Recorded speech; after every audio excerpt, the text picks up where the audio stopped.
नुकतंच काही दिवसापूर्वी DMERच्या परीक्षा पार पडल्या. त्यानंतर मात्र फर्स्ट रिस्पॉन्स की आल्यानंतर सेकंड रिस्पॉन्स की देखील आली. आता नॉर्मलायझेशनचे स्कोर देखील समोर आले आहेत. मात्र एकपेक्षा जास्त शिफ्ट झालेल्या विद्यार्थ्यांचेच नॉर्मलायझेशन होतं.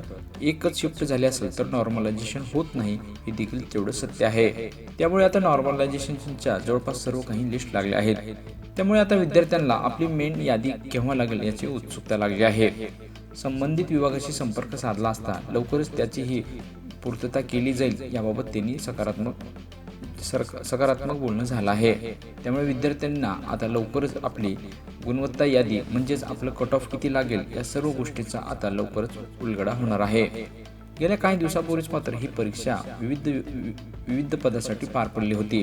त्याच्या अनुषंगाने मात्र ही परीक्षा पार पडल्यानंतर फर्स्ट आणि सेकंड रिस्पॉन्स की आल्यानंतर विद्यार्थ्यांना आता उत्सुकता लागली आहे की आपला निकाल केव्हा लागणार. परंतु याबाबत देखील आता आम्ही पाठपुरावा केला असून संबंधित विभागाकडून माहिती देखील घेऊन आम्ही तुमच्यासोबत शेअर करत आहोत.